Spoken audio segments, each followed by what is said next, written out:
I'm a busy businesswoman. I might be stressed. I walk outside and within 2 minutes, a horse puts his head right in my chest and is like, okay, let's just calm down. It resets and makes you realize what's right in the world. It just gives you a different perspective completely. Welcome to What Works, where nonprofit leaders share real stories about what makes impact possible and their organizations thrive. I'm your host, Marla Moody, a transformational leadership coach and author. After serving 3 decades in the nonprofit sector, I'm passionate about seeing leaders thrive, because when leaders are at their best, teams thrive. Today we're going to explore a powerful and often unexpected impact that rescue horses can have on a person's life and how they help society and even the reducing of stress that can happen by rescuing horses. Melissa Kitchen, she's the president of Equine Network Foundation. She brings deep experience in building initiatives across digital and social storytelling platforms and is now leading the whole foundation of the Equine Network Foundation. So Melissa, I'm looking forward to talking with you today and really unpacking this. So welcome. Melissa, please tell us what works. Thanks, Marla. I'm glad to be here. As a start, if you could tell us a little bit about who you are and what the Equine Network Foundation is. Yeah, absolutely. So I'm Melissa Kitchen. Live in Colorado, and for the last 15 years, I worked for an organization called the Equine Network, and we do memberships, events, content, video productions, magazine, you name it, everything in the equine space, and reach a couple million equine enthusiasts and owners every single month. 2.5 years ago, we started the Equine Network Foundation, and now I lead that initiative, and our biggest program is called A Home for Every Horse, and that's more what we're going to talk about today. So I guess I want to start with why you started a foundation. Yes, it's been 15 years. It started right about when I joined the company. We came up with a program called A Home for Every Horse when we were out in Washington, D.C. at the American Horse Council conference. And it was some peers of mine that were discussing it with other companies about horses and the rescue problem. Just that there were so many horses being left on the side of the road or at that time turned out in national forest just because people didn't have the means to continue to care for them. So we came together with some other companies and thought, how do we help the rescues and tie them together with the sponsors and advertisers and things that we had in the network. We thought it'd be a temporary problem, and here we are 15 years later, and it's not temporary, and there's more rescues than ever in our program and more horses in need all the time. We've continued that for 15 years, and Home for Every Horse 2 years ago, we were approached by some of our sponsors to say, you know what, I think we could do more if we became a nonprofit, and that's where it started. And here we are. What is it like heading up a foundation like this, that you got it from the start?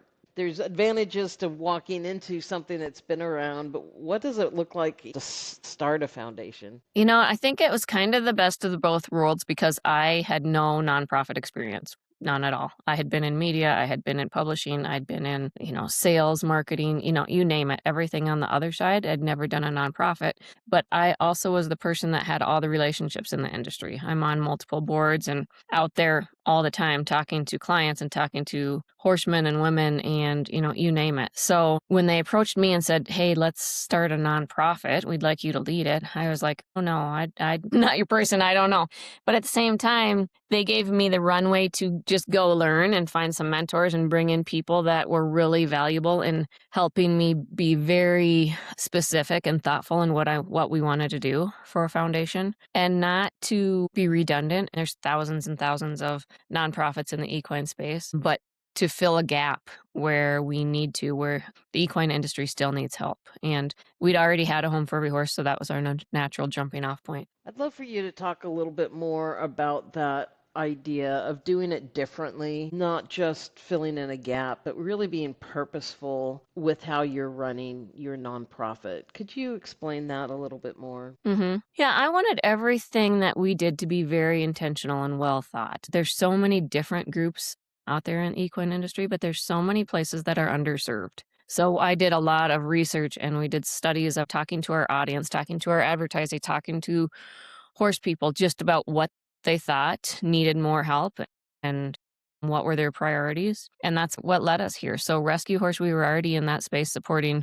Right now we support 460 rescues across the country, giving them feed, blankets, grants, education, mental health services, like just you name it. And we're trying to expand on that, which is just a drop in the bucket. There's over 1,000 rescues, but we're very, very diligent in we make all the rescues apply, and every year they re-up and give us their information. They need to be transparent, and we try to really be aware of are they doing good things for the horse and for the humankind. But the other place that it led us is industry sustainability. Horse people across the country, across the world, are afraid that they're going to be priced out of this industry and then it's just not going to be there in the future. Only the affluent will be able to have a horse, whether it's afford to have the property, afford to board it, afford to feed it, show it, take care of it, anything. So that, and there's so many companies in this industry that if there's not a horse industry, then those companies go away too. Like it's just a huge infrastructure that supports horses, across the country. And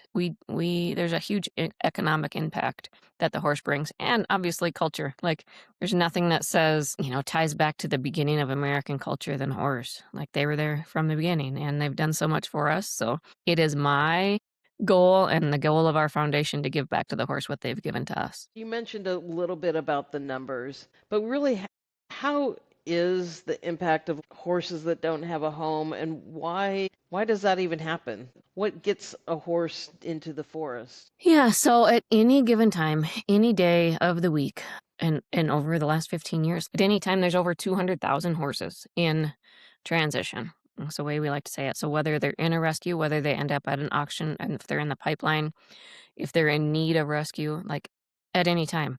And that, we adopt out through a Home for Every Horse. We've helped adopt out over 17,000 horses over the 15 years. But one goes out for adoption, two come in. Like there's just huge numbers all the time. The way we'd like it to happen, not to say like it, but for an owner to surrender a horse before it gets to the point where it is malnourished, where it's having severe health problems. If an owner can no longer care for it, if they don't have the financial means, they can surrender it to a rescue instead of take it to an auction or something like that. But a lot of horses are there because of that, because the owners just can't care for it.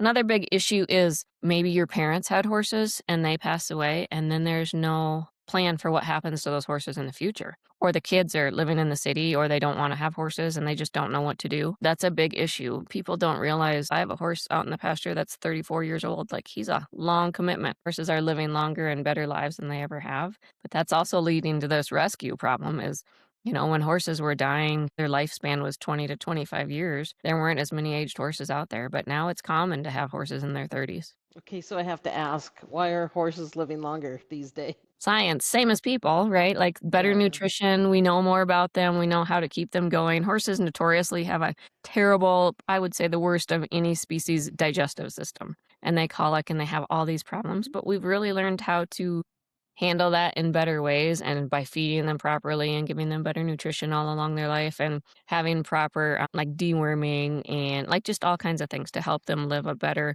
life, be more healthier. A horse is big, it eats a lot, it takes up a lot of space. What are some of the values or benefits of the rescue horses? Yeah, for a long time, rescue horses have had this stigma around them like they're just throwaways. They're horses that nobody wants, which isn't the case. Horses in rescues aren't there because they're bad horses. They're there because of the situation they've been put in. A horse goes through 4 to 7 different careers in their lifetime, and often one of those, they fall into a rescue before they find that next career. Those horses that come through the rescue, oftentimes they've had some kind of trauma, and it might just be the fact they've lost their person. But and then they find another person to bond with. But we go to those rescues, and whether it is the person running the rescue or the volunteers or the kids that might come through and help, I've seen programs where children come and read stories to the horses. It's so valuable, and it gives so much back to the humans, the impact on mental health and what the horse provides for that. So that is a big, big focus for us. We like to support all those groups too. Just being in that area, they slow down your heart rate. They bring you peace. They reduce your stress. And if you've had trauma and you meet a horse that has also gone through trauma, there's just something magical. I don't know what it is, if it's your chakras or electromagnetic field. I don't know what it is, but that horse just helps calm you and reset you. There's a huge need to, like where veterans are dealing with PTSD and rescues have programs for veterans and they bring them in for a day or two, or they can come in weekly. Mini rescues have free services for veterans, for police, fire, EMTs, all that kind of people.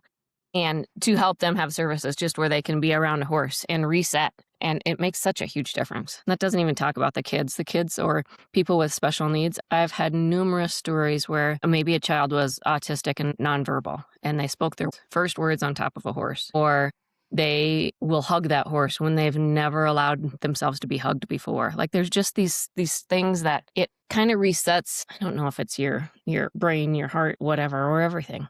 And the horse just helps you feel more comfortable within yourself. Yeah, I want to really explore that some because it's such an important piece. I started out with the question that was a little bit edgy of like, they take a lot of resources, but what I'm hearing is they give so much more than they take.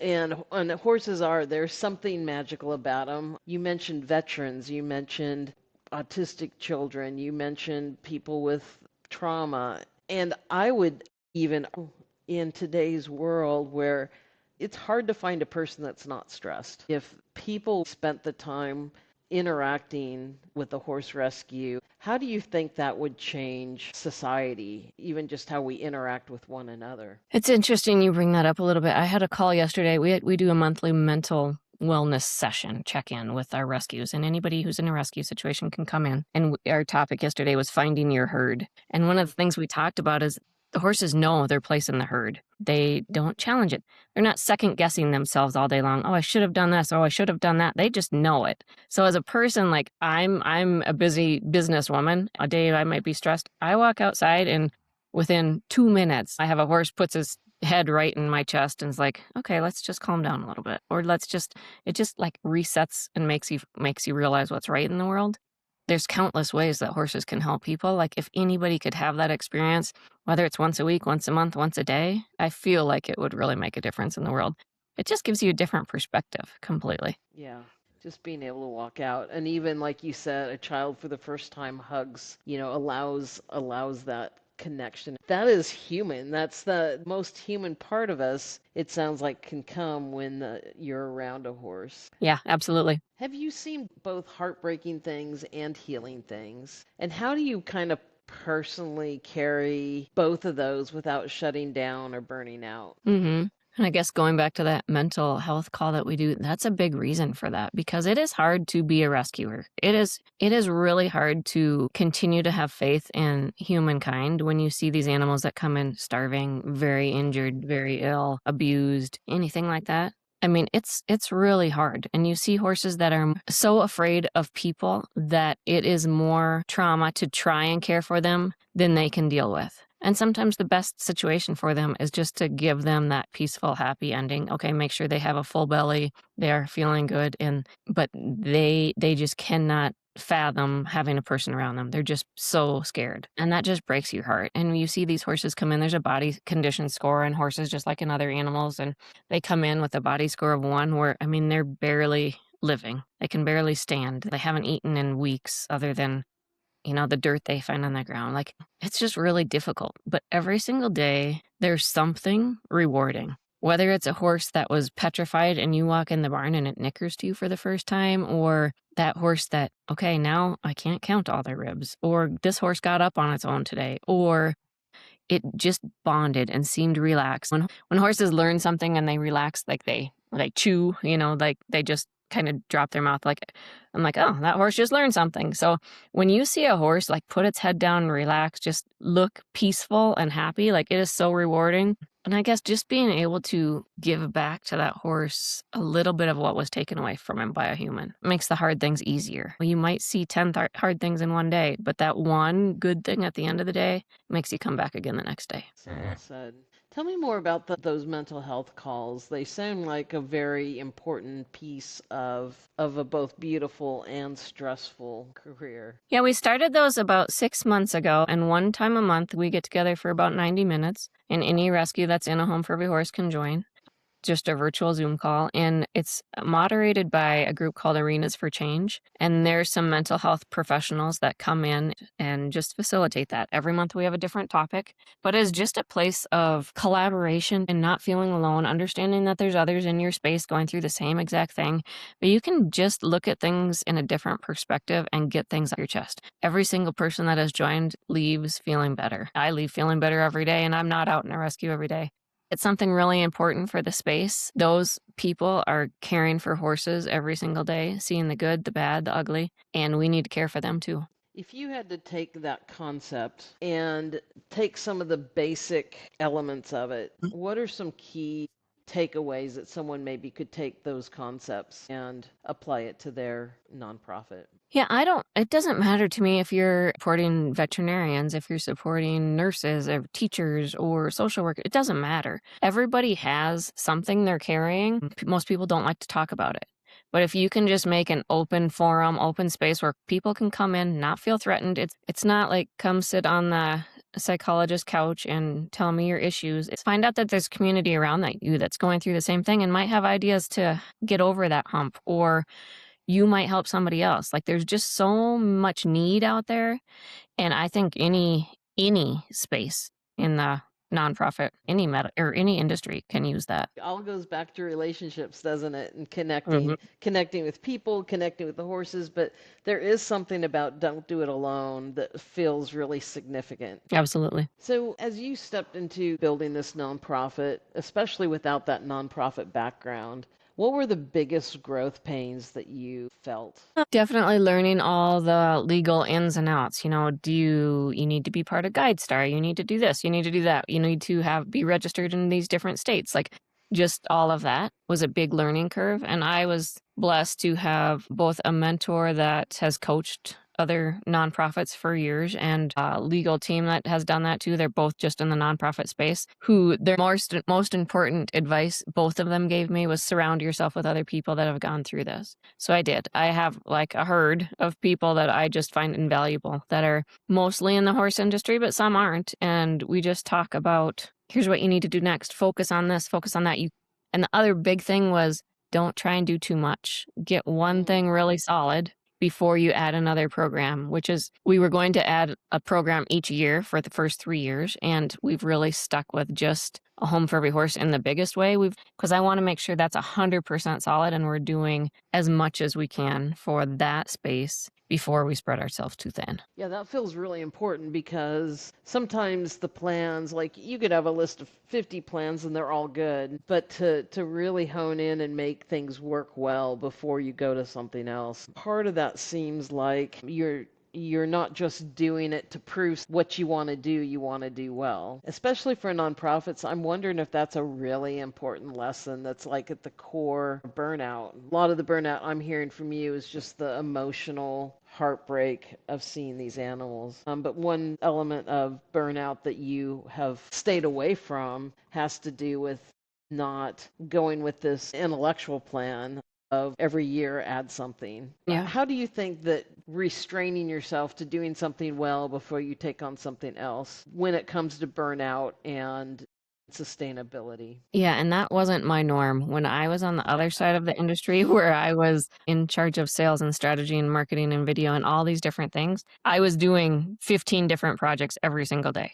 And I was on the road all the time, and it was just that's what I did. And I had so many people in my life say, I just don't understand how you would do all these things and you do all these things at a super high level and get them done and add new projects and add new programs all the time. And that's kind of what I was known for a little bit in the industry. Then I come here and it's like, nope, stop. Don't do all those. Really concentrate on one thing. And it took me a while to be okay with that.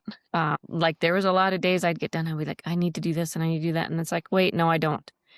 This is going to be so much better if I stop that and really just focus and be very intentional in every single thing I do in this rescue space. That feels rare in the nonprofit world, and rare as in precious, very, very good. If you were talking to other CEOs and other people who have such a major impact they want to do and feel pulled in so many different directions, if you wanted to look directly at them and say something, what would that be? Do one thing really, really well first. Like, don't try and do too much.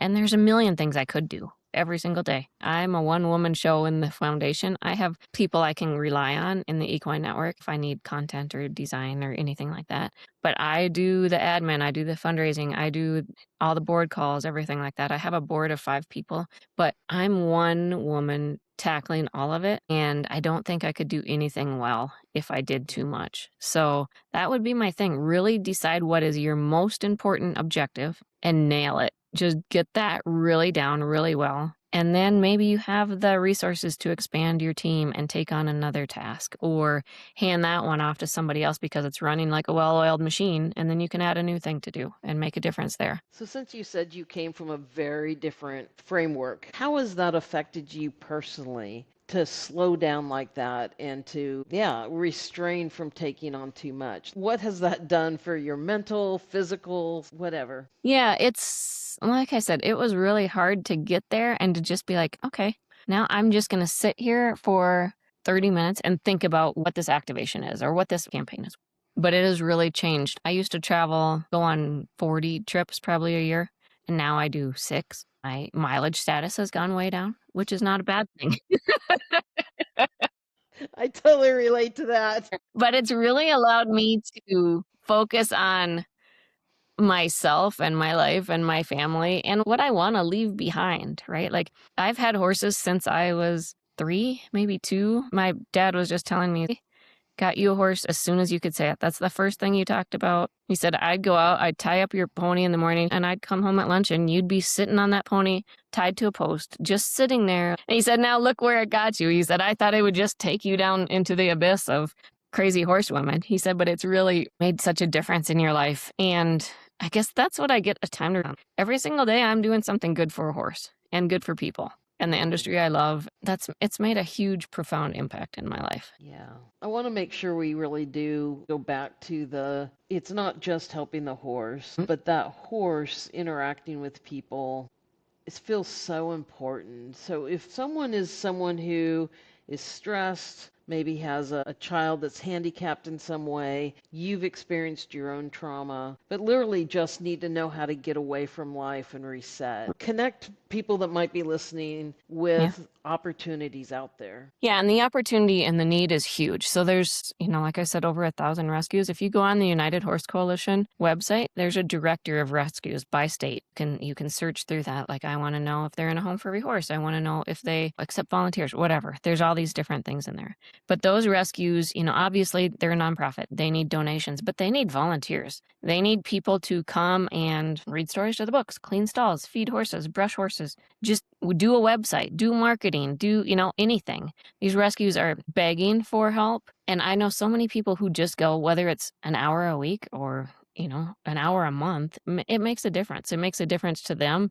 That piece of volunteerism, I think it is helpful for anybody. It kind of resets you and you feel like, yeah, I'm giving back. But if there's also a horse involved, I don't know if it's the smell or just the peacefulness or you hear them munching on their hay or breathing or walking, whatever it is. It just resets you and like, okay, I can go do this. I can go do another day, slay another dragon. Like just spending that time. We do volunteer days where we go out once or twice a year to rescue that's in our program and take in 70 or 80 volunteers from different companies. And so many of those people have never, ever been around a horse. Never. They've never been up close to one, never been able to touch one, anything. And they leave like, I'm going to bring my family to do this, or, oh my gosh, that changed my life. And that's a feeling everybody should have. It's just, even if it's, sure, maybe you can adopt a horse, maybe you have the facility to have one or the means to have one and you want to ride again. Maybe you rode as a child, now you're older and you want to get your children involved, or you want to go back to riding, or you just want a companion, you just want something that is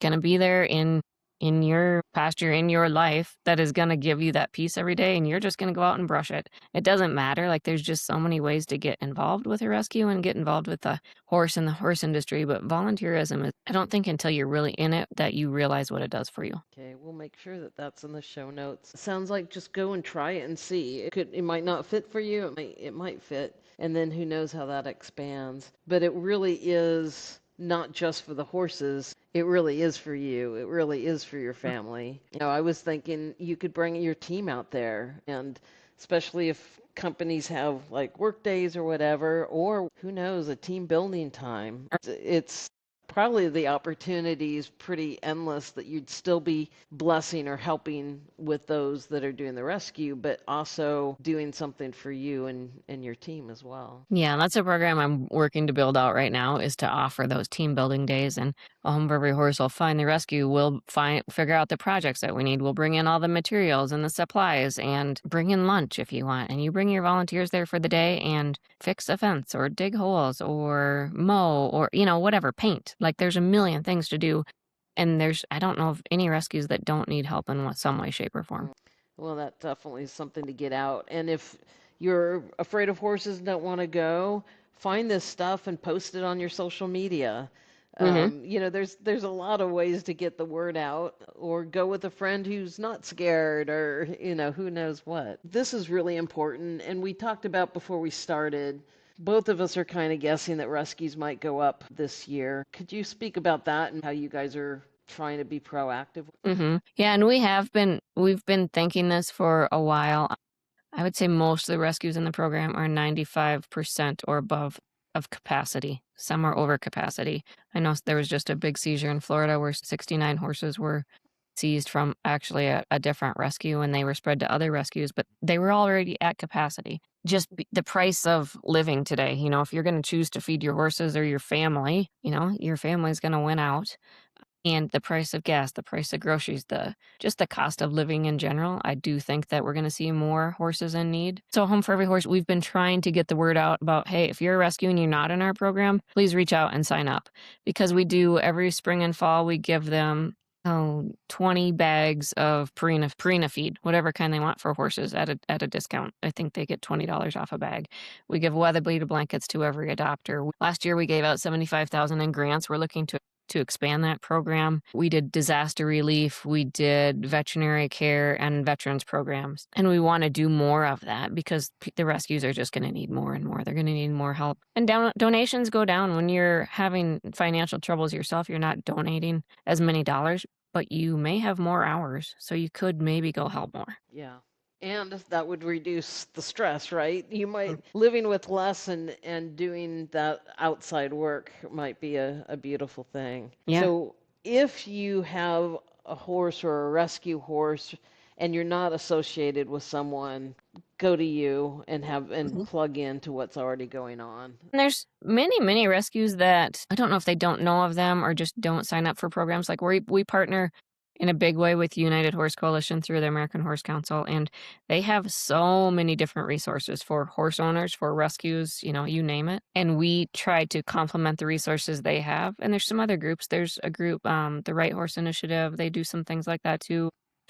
We all try and work together, though. Even though we're in the same space, make sure that we're covering whatever we need to cover. If I don't have hay grants, I might call United Horse Coalition and say, hey, can you let me know of resources in Delaware for hay, anything like that. But I feel I'll be on social media and I'll see a rescue like, hey, we just can't make it. And I feel like reaching out, and then I go look and see if they're in our database. I'm like, you haven't even found the resources that can help you. So sometimes I'll say, hey, you should sign up for this program. But I think that's a really important thing doesn't matter if you're a horse rescue or any nonprofit, there's resources out there to help if you take the time to go look and find them. That's a really good word. I'll make sure I get that information from you and put it in the show notes. Is there any last thing you want to leave people with? I mean, to me, it's just the horse. Like the horse embodies so many things that are right in the world. If you can take the time, no matter how little it is, to go get involved with a horse in any way, shape, or form. It doesn't even have to be a rescue. Just go be around a horse. It's going to change your life. It's going to be a good thing. Well said. Melissa, thank you so much for your time. Thank you for what you're doing. Thank you for leading this foundation that's helping so many horses and helping others. And if you have a child that seems distant that you can't talk to, I guarantee you going and interacting with a horse with your child, or if you have a spouse or a team worker, if there's something, whether it's relational, emotional, someone else's, go find a horse. And if nothing else, volunteer. So this is really something that really not only could help the horses, but really help our society, help our community. Absolutely. Thank you, Marla, for reaching out and for having me today. You're welcome. And thanks for listening to What Works with Marla Moody. Until next time, lead with clarity, develop your team, and really discover what works. So have a good day. Thank you.